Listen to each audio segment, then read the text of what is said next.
We've all heard the excuses for the entertainment shills and the MCU shills and the DCEU shills and even the Sony shills. Superhero fatigue is set in. That's why the Marvels did so bad. That is why Madam Web fell on its face. That's why the DCEU had a string of terribly performing films at the box office. It's not that the movies were bad. Well, there's one person out there that apparently is on our side, on the side of common sense, that wants to admit superhero fatigue, kind of a crock of shit. In fact, Bob Iger, the CEO of Disney, called out the superhero fatigue excuse on its face and said that's not the real problem. We're the real problem. Our processes are the problem, and that's why we put out a string of bad movies. He also talked about killing projects, something that one of his contemporaries, David Zaslav, got in a lot of hot water over because he canceled the Batgirl movie. How could you cancel Batgirl? He said it would be an embarrassment and it would kill our reputation to actually put the movie in theaters. He decided to just shit can it, even though the movie was basically done, take a tax write-off, then actually put that out there with their name and logo and their likenesses and all over it, saying, hey, yeah, we made this movie proudly. Apparently, he's not the only one doing that. Bob Iger himself and Disney are doing that with the MCU. First up, Bob Iger pushed back on the idea of superhero or franchise fatigue, saying that it was not an accident that Marvel's first 33 films generated just under $30 billion at the box office. Quote, a lot of people think it's audience fatigue. It's not audience fatigue. They want great films. And if you build it great, then they will come, and there are countless examples of that. Some are ours, some are others. Oppenheimer is a perfect example of that. Just a fantastic film. Focus is really important. We reduced our output of Marvel, both the number of films they make and the number of TV shows, and that really becomes critical, but I feel good about the team. And it's nice to know that somebody out there besides David Zaslav has a modicum of fucking common sense in this. It is not a superhero fatigue problem. Yes, there are a lot of superhero movies, probably too many, because none of them have got the TLC, the oversight, the tender loving care put into them to actually make great movies. Now, I do think Marvel Studios has some things working against them. Certainly, they've killed off a lot of their really big name characters that had star power associated with them. We're not getting Chris Evans as Captain America again. We're not getting Robert Downey Jr. as Iron Man again. And I do think in hindsight, if they could have went back, they would have kept at least one of them to add the star power to the MCU moving forward. But they have made a lot of terrible choices when it comes to writers and directors. I do think perhaps a lot of people who had dream projects of a superhero franchise that they liked or a comic book story that they loved, that they always wanted to adapt to the big screen, maybe all those people have already, for the most part, made their movies just as far as established directors and whatnot. I do believe Jon Favreau has probably told the superhero adventure that he wanted to tell. You can certainly tell that James Gunn loved the Guardians of the Galaxy and was over the moon that he was able to put that up on the big screen and actually get a trilogy out of it. How many people out there really feel that way about Ms. Marvel? Is there a director out there with any amount of talent that feels that way about Squirrel Girl? Probably not. That's why leaning so heavily into quantity over quality really ended up blowing up in Kevin Feige Marvel Studios' faces, because, yes, they went out there and got filmmakers. They didn't get extremely talented filmmakers, and it doesn't appear they went out there and found filmmakers and writers that absolutely love these characters. Every time you hear somebody talk about working on She-Hulk or any of these other projects, you can almost feel there's no love involved there. So I do think scaling back, concentrating on oversight, making sure the production goes smoothly and we have the right people in place is the smartest move for Disney and Bob Iger.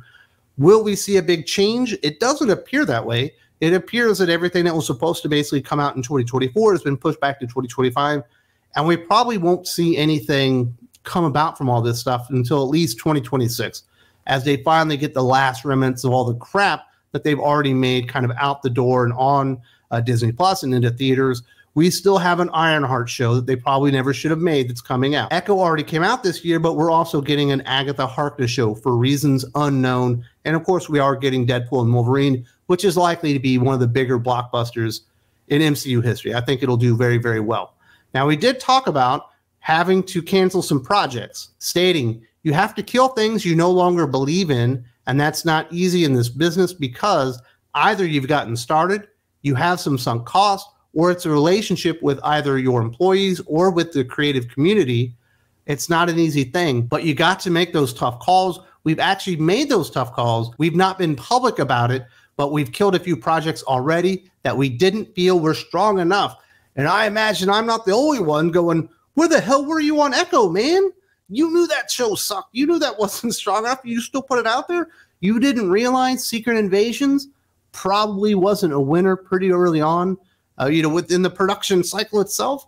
Why did you finish off the Marvels? There had to be a point in your mind where you said, is Kevin really making Freaky Friday? But with superheroes and a $300 million budget, perhaps this isn't a good idea. So it's good that they're finally putting their foot down and saying, hey, we've got a stinkeroonie on here. Let's not see it through to the end. They probably would have saved themselves a ton of heartache and could have kept some of their reputation intact if they had taken this approach to filmmaking and the production cycle just a little bit earlier on in the process. This will likely get Bob Iger absolutely slayed and destroyed by the entertainment show media, who absolutely came for blood on David Zaslav when he canceled the Batgirl. I think in hindsight, he's pretty happy he made that move. They likely saved more money in the long run with the tax breaks than they ever would have made in theaters, especially looking at the string of bombs based on female superheroes that were done very, very poorly with an eye on diversity rather than storytelling, which is something that has really hurt a lot of these brands of late. They have put out too much crap that nobody actually wants. At some point, somebody at Sony had to say, you know what? Madam Web might not be the winner that we thought it was. We had an idea. Let's rethink about this and realize this idea is stupid. At least David Zaslav isn't the only one out there with a little bit of common sense that realizes if you put out too many stinkers, eventually people don't trust your brand anymore. And that's basically what happened to the Marvels. Is the Marvels a worse movie than Thor: Love and Thunder? I don't think so. Is the Marvels worse than Ant-Man and the Wasp: Quantumania? I don't think so. Performed significantly worse than both of those because there was just a string of bombs of bad movies associated with the MCU leading up to that, with the one reprieve being Guardians of the Galaxy Volume 3, which opened up much smaller than they ever could have anticipated, but was able to kind of rebound because of strong word of mouth. Strong word of mouth will still save a movie out there because there's still interest in these superhero properties. They just have to be smart about it. Now, as you can imagine, a lot of people got to thinking about what exactly did Bob Iger and Disney and Marvel Studios cancel in the meantime, because for the most part, almost every single thing that Marvel Studios and Kevin Feige have announced over the last decade or whatever has essentially come out. It's went through the production cycle and made its way to the big screen or to Disney Plus and all that stuff. There are some sleuths out there, and we've got some ideas of what those programs and movies might have been. The first MCU project fans have put on the chopping block is Armor Wars. After being announced way back in 2022, not much is known about the Marvel adaptation other than it is thought to be a sequel to Secret Invasion and was first pitched as a TV show before Disney decided to turn it into a movie. Armor Wars got the axe, stated one Reddit user, whilst another replied, Secret Invasion ruined the future of any character in that show. Armor Wars is a really cool classic Iron Man story. One of the few really classic Iron Man stories, in my opinion. I've even read Extremis, and everyone tells me that's the greatest. I disagree with them. I think the third Iron Man movie probably should have been Armor Wars instead of that abomination. Of course, that's just my interpretation. I didn't really like the reveal of the Mandarin. Didn't particularly think that was very effective. Kind of funny in the moment, but in retrospect, I think they wish they hadn't done that one. I don't know if Armor Wars can even work without Tony Stark. You know, he is supposed to be the star of the series. I understood the idea of replacing him with Rhodey. You know, I like Rhodey in the MCU. You know, as a TV show on Disney Plus, maybe. But still, that's a really expensive program to put on Disney Plus and not really get that box office. But you don't really have the heavy hitter, you know, star to actually carry the program to put it in theaters. So it's almost like stuck in the middle. You would imagine with the budget attached to it, it needs to be in theaters, but you don't have the star power of Robert Downey Jr. to go along with it. So it needs to be, you know, obviously on television with Disney Plus, and therefore you have to shrink the budget, and you probably can't feasibly make an Armor Wars. So I wish they had just done that basically as the third iteration of the Iron Man movies, especially after the second Iron Man movie wasn't all that good. But obviously we don't know for certain because it was announced and then it was updated that it was going to be a movie, that Armor Wars isn't going to happen. But it kind of makes sense that it wouldn't happen. The budgets on the MCU shows on Disney Plus are way too big. They do not justify themselves. And you don't have Robert Downey Jr. and Iron Man to really carry the movie in an Armor Wars movie. Can Don Cheadle do it as War Machine?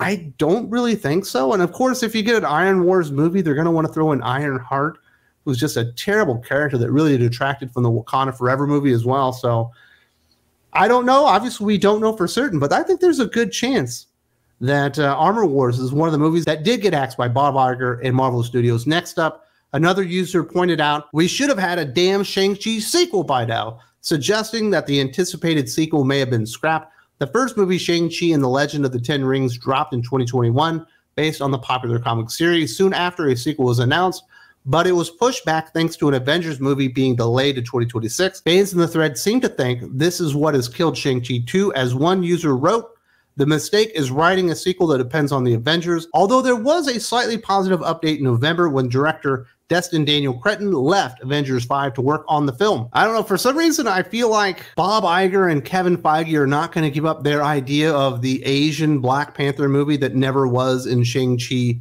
and Legend of the Ten Rings. Obviously it happened in the pandemic, and we certainly have seen with Dune 2, which didn't do great, at least the first one didn't do great, happening at the same time. That had the simultaneous release on HBO Max, which was kind of just launching out at the same time. You know, the box office wasn't very good, but Dune 2's box office certainly did blow up. So I guess there is precedent that perhaps if a movie didn't perform very well during the pandemic era, that you can release a sequel and it can do very well. But I do believe there's a bigger audience for Dune than there is for Shang-Chi. And I don't think a lot of people like the character, and the movie is quite mid. And Destin Daniel Cretton, the director that's associated with Shang-Chi 2, he was the guy that did American-Born Chinese that Disney has been salivating over for years upon years. They finally made it into a TV show, and it didn't last past one season. It wasn't the enormous hit that they were expecting on it. So I imagine Destin Daniel Cretton isn't exactly the big name, the hotness, if you will, in Marvel Studios right now, is somebody that's going to lead a project that you think will end up doing big things. I don't see a whole lot of potential with Shang-Chi as a franchise, personally.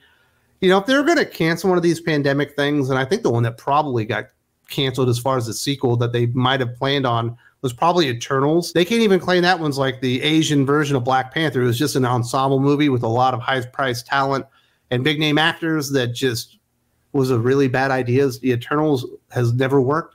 Actually has worked less than Shang-Chi in comic books. So me personally, if I were to choose one, I think we'll probably get a Shang-Chi sequel before we'll get an Eternal sequel. I imagine that Eternals sequel, we never hear the buzz on that one ever again. And certainly there are probably a few other projects canceled in the meantime. What do you guys think? What's a project that was announced by Marvel Studios that we really haven't heard anything about that you think might have been canceled kind of early on, that Bob Iger is alluding to there, but didn't want to get into the details? I'd like to hear from you guys. So me personally, I think we never see Armor Wars because it doesn't really make sense, and probably never see an Eternals sequel, which probably never should have been on the table to begin with. They probably never should have made that movie. It was just a really, really bad idea. If you are looking for more conversations around comic books, comic book movies, comic book video games, all that kind of stuff, nerd culture in general, I do want to invite you to come over and check out the Patreon. There's a link in the video description. I've got podcasts all week long, 8 hours of new content on the Patreon featuring Aaron Sparrow, Doc, 32 Flavors of Nick Weiser, Jim from Weird Science, yours truly here. If you want some more geek stuff, that is the place to be. Like I said, check it out in the video description.